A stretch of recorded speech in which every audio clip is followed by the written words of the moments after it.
Attention viewers, Nerd Den needs you to subscribe to his channel to help him reach 2,000 subscribers by the end of the year. You will obey or you will be exterminated. Hello ladies and gentlemen, welcome back to Nerd Den here once again, and in today's video I am going to be doing a trailer breakdown for Spider-Man No Way Home. That is the third Marvel Cinematic Universe entry for Spider-Man, and it looks like we are going to be facing the multiverse for the very first time. That means we are going to be seeing different iterations of Spider-Man villains from the previous two franchises, the Sam Raimi Spider-Man universe and the Amazing Spider-Man universe, with the huge possibility of seeing Tobey Maguire's Spider-Man and Andrew Garfield's Spider-Man meet Tom Holland's Spider-Man for the very first time. But anyway, we had our first trailer release in very early hours of this morning, so yeah, time to do a breakdown, and I'll be doing this by watching the video on YouTube at a slow down speed and pointing out some pretty huge details that you may have missed. So that being said, yeah, let's have a look at this trailer.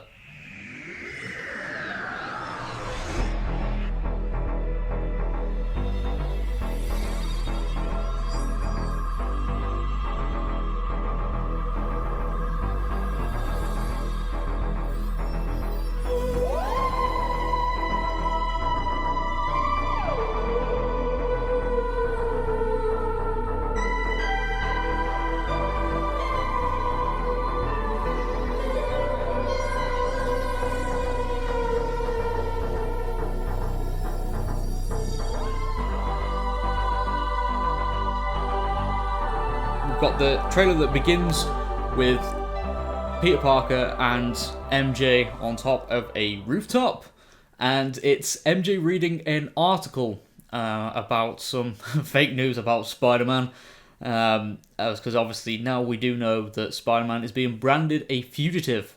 After the end of the last movie, he is framed for the murder of Mysterio, and obviously Peter Parker is outed as being Spider-Man. We get a nice little continuation from the end of that film as well, where we get to see some boulevards and some billboards of J. Jonah Jameson, who is obviously the head writer for the Daily Bugle, and instead of it being a newspaper in this iteration of Spider-Man, we are instead getting the Daily Bugle kind of being built as like a conspiracy theory website, and kind of like Alex Jones, but yeah, he's got this credible source, and that obviously leads into Peter Parker being outed as Spider-Man, and Spider-Man being framed for a crime that he actually did not commit in whatever way possible. So, yeah, this is obviously continuing on from the last movie. It is assumed that obviously Peter has picked up MJ from after witnessing that fake video being played, and I assume that the crowd that was there suddenly turned on them both, and yeah, he's decided to get out of there ASAP. So yeah, you get a little shot there as well. Public Enemy number 1, we got a new poster of obviously like half Spider-Man, half Peter Parker, but Public Enemy number 1, because obviously he's a criminal now.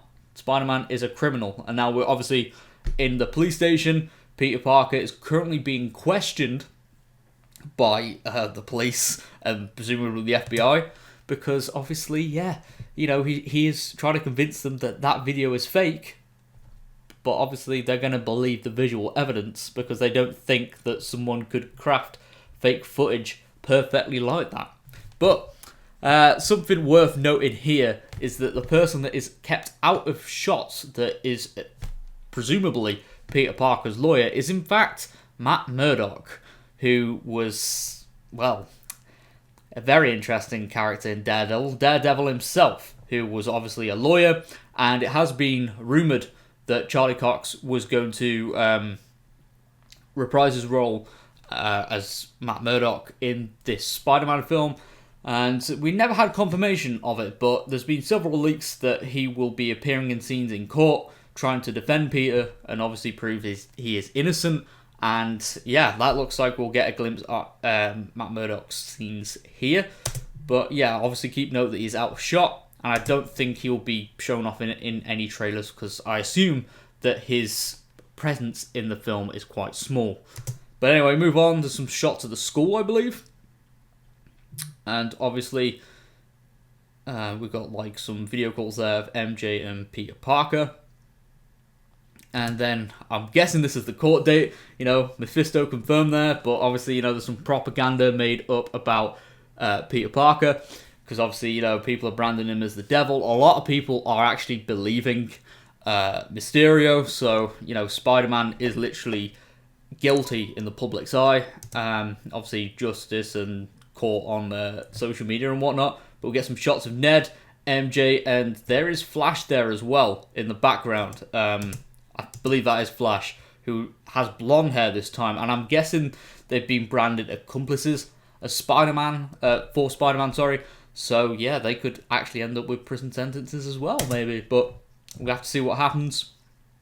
But moving on, this shot here is, I believe, the kind of culmination of what we saw previously, of what we do think is after Far From Home, where MJ and Spider-Man are escaping the crowd, and I'm guessing this leads to the helicopters pinning them down.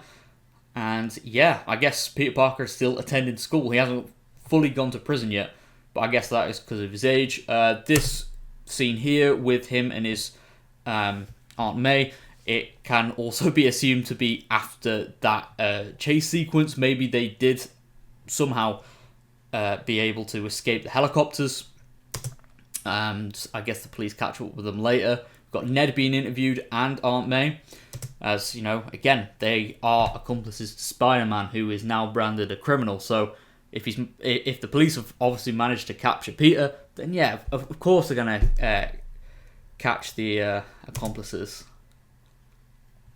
So if we move on now. Obviously, this must be some merch for Doctor Strange or something. And obviously, how Peter thinks, oh yeah, I'm going to contact Doctor Strange to fix my problem. So we've got the Sanatorium there. And something I did notice in this, trailer, that for some reason it's really snowy in here. Now, I don't know if this is, again, something to do with the multiverse, but it is implied in the trailer that Doctor Strange and that spell he casts does break the multiverse. But the fact that this is all in ruins and tatters, is it because the Time Stone's destroyed now, and that was kind of like, the source of magic for the little place? But I generally don't know why it is currently all iced over. But, he's got quite a few layers on there with the cape on top. Kind of a cool outfit, to be fair. I dig it.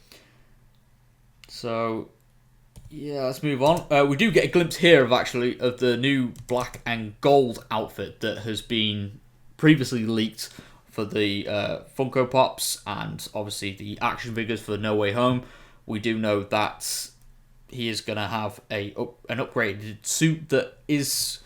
it's not the integrated suit, it's like a magic suit that in the leaks as well, it is implied that Peter uses this suit to capture the villains once they break through the multiverse, and I'm guessing they're on the run or just like roaming around in New York perhaps, and he uses the magic to kind of subdue them and bring them back to the Sanatorium.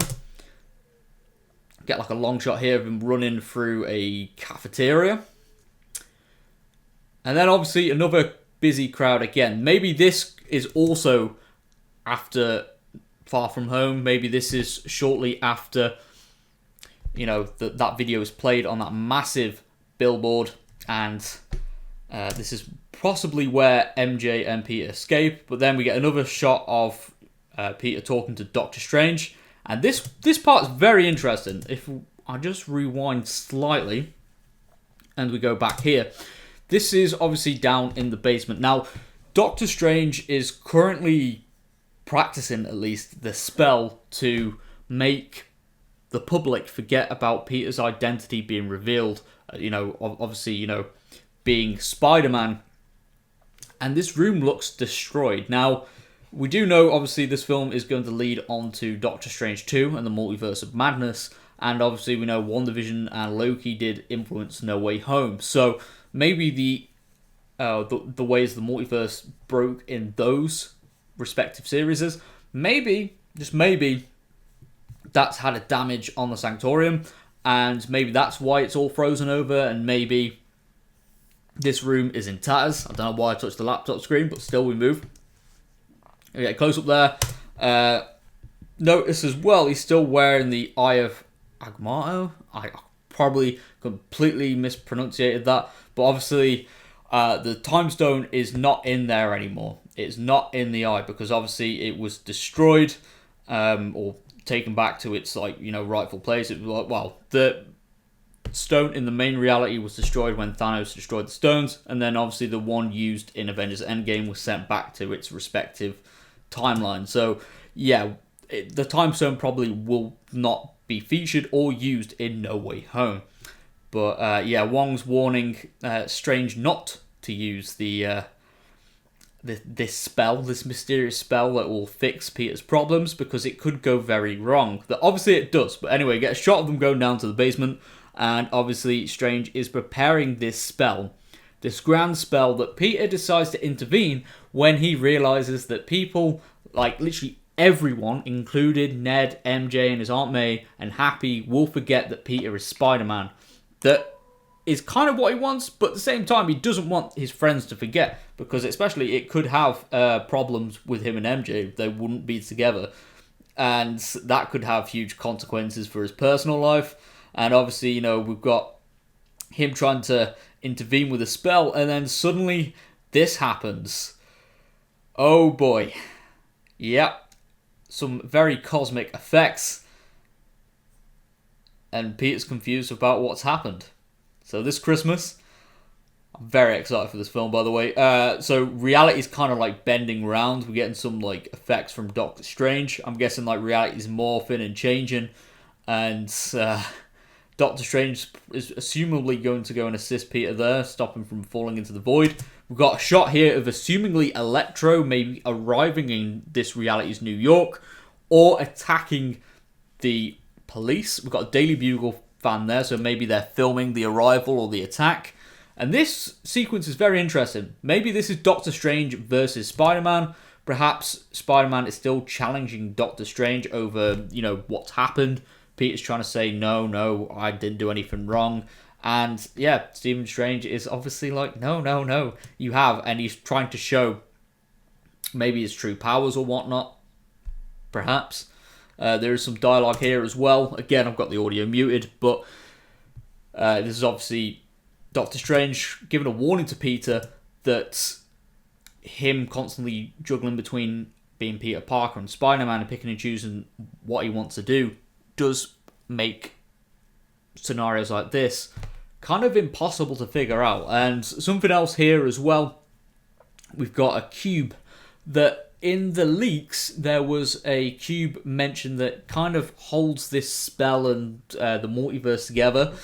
And this is what the Green Goblin is after. We'll get onto him in a second. But the Green Goblin is after this artifact to either return home or to summon villains or other villains from the various dimensions that obviously these guys come from. But this is obviously Peter getting beaten into his astral form. We've got the Iron Spider suit here. The CGI looks really good in that scene. We've got Happy Hogan being hunted by a SWAT team. I'm guessing this is quite early on in the movie. Maybe Happy goes to help Aunt May and Peter Parker when they're confronted by the police, but he's actually caught by, I guess, the FBI or something. And this scene, I won't be able to turn the brightness up in like this video, but a lot of people are saying that figure in the background, obviously the way Peter Parker turns around, that is actually Lizard. And the Lizard was heavily rumoured to be in this film as well as one of the multi-dimensional villains from the previous franchises showing up. And yeah, I'm guessing this would be the Lizard. Small little hint towards him. And this one's interesting. We've got the Electro there and potentially Sandman, because there's a lot of sand there. Maybe it could be Sandman. That would be interesting. But this shot is special because, oh my, we've got the pumpkin bomb. And you know what that means? Green Goblin. Green Goblin. Oh my god. Obviously that triggers a big explosion. And let's see what we've got. So we've got some dialogue as well, if I remember correctly, of Doctor Strange saying, "Be careful what you wish for, Parker." As obviously this spell that he wanted did kind of cause some big consequences. And perhaps, yeah, people did forget his identity and, you know, that big reveal. But it's allowed the multiverse to shatter, and that is how these villains have shown up. But if we move forward now, We've got a shot of Peter Parker. Maybe he is on his way to court when the explosion happens on the bridge by the Green Goblin. And we get the famous tentacles from Doc Ock. Yeah, Doc Ock is actually here. And if you notice as well, it is very well done, but you can still see it, that he is CGI'd. His face is heavily CGI'd to de-age him, to make him look like the age he was in 2004's Spider-Man 2. And yeah, he looks kind of a similar age, but yeah, Dr. Octavius is here, and he says, "Hello, Peter," that famous line, and there we go.